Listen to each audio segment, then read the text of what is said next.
Assalamualaikum warahmatullahi wabarakatuh. Nama saya Raudatul Hasanah, NIM 20383022102. Di sini ada beberapa periode perkembangan akuntansi bank syariah di Indonesia, yaitu periode sebelum tahun 2002, periode 2002 sampai 2007, dan periode setelah tahun 2007. Periode pertama yaitu periode sebelum tahun 2002. Pada periode ini, baik bank umum syariah ataupun bank perkreditan rakyat syariah atau disebut dengan BPRS masih belum memiliki acuan akuntansi. Pada periode ini DSAK, Dewan Standar Akuntansi Keuangan, belum mengeluarkan PSAK, Persyaratan Standar Akuntansi Keuangan, Akuntansi Syariah. BUS dan BPRS pada periode ini masih menggunakan acuan PSAK 31 tentang akuntansi perbankan. PSAK 31 tidak dapat sepenuhnya digunakan oleh BUS dan BPRS pada saat itu karena ada beberapa paragraf yang bertentangan dengan prinsip-prinsip syariah, terutama dalam paragraf pengakuan, pengukuran, dan penyajian kredit. Periode kedua yaitu periode 2002 sampai 2007.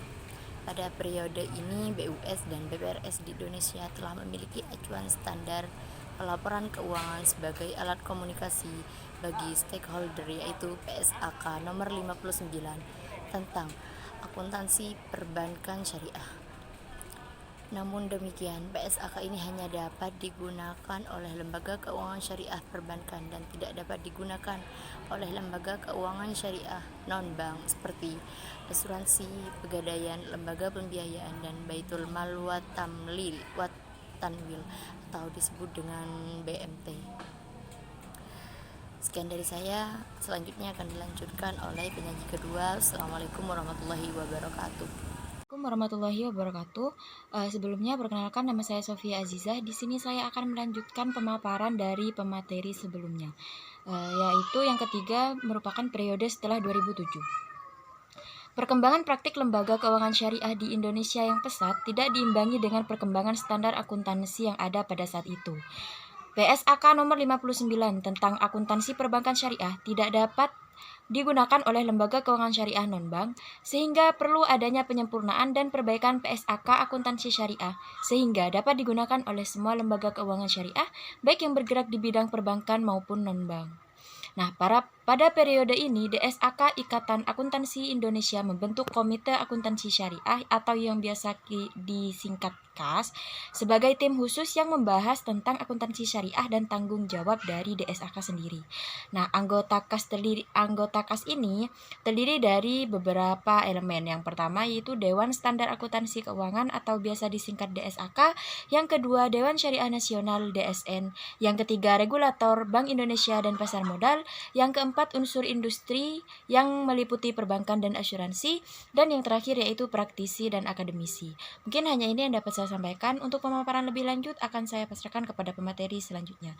Kurang lebihnya mohon maaf. Wassalamualaikum warahmatullahi taala wabarakatuh. Assalamualaikum warahmatullahi wabarakatuh. Saya Andai Jafari Putra. Saya ingin melanjutkan pembahasan yang dibawakan oleh Sofia Azizah. Ada periode ini sebagai bentuk perubahan PSAK nomor 59 dan baru dapat diterapkan mulai tahun buku 2008 dan dapat digunakan oleh semua lembaga keuangan syariah.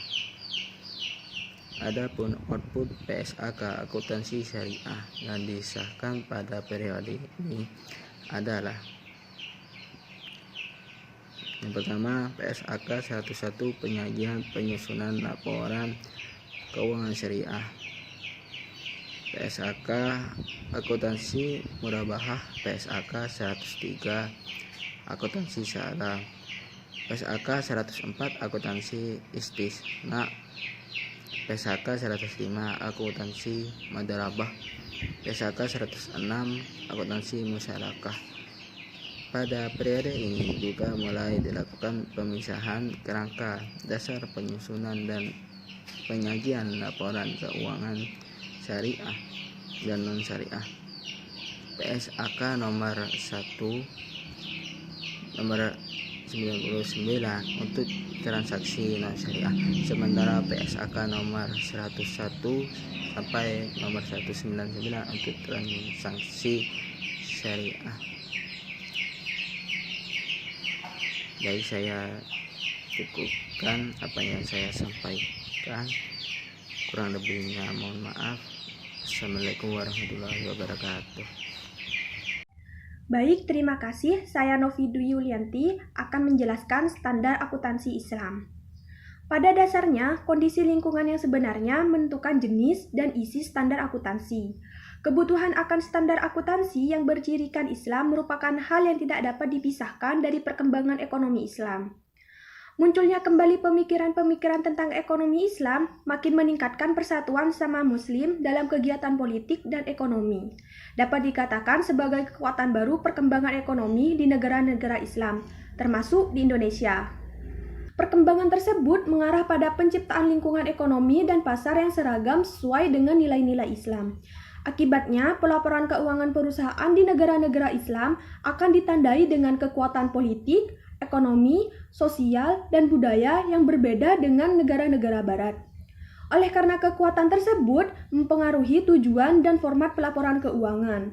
Kebutuhan untuk memiliki standar akuntansi yang bernafaskan Islam merupakan suatu keharusan langkah yang perlu dilakukan dalam menyusun standar akuntansi Islam. Adapun langkah-langkah yang perlu dilakukan diantaranya yang pertama, membentuk dan mempraktekkan sistem ekonomi Islam sehingga mempengaruhi tujuan laporan keuangan yang berkaitan dengan standar akuntansi. Yang kedua, laporan keuangan yang dihasilkan harus mampu meyakinkan pemakai laporan bahwa perusahaan telah melaksanakan kegiatannya sesuai dengan prinsip-prinsip Islam.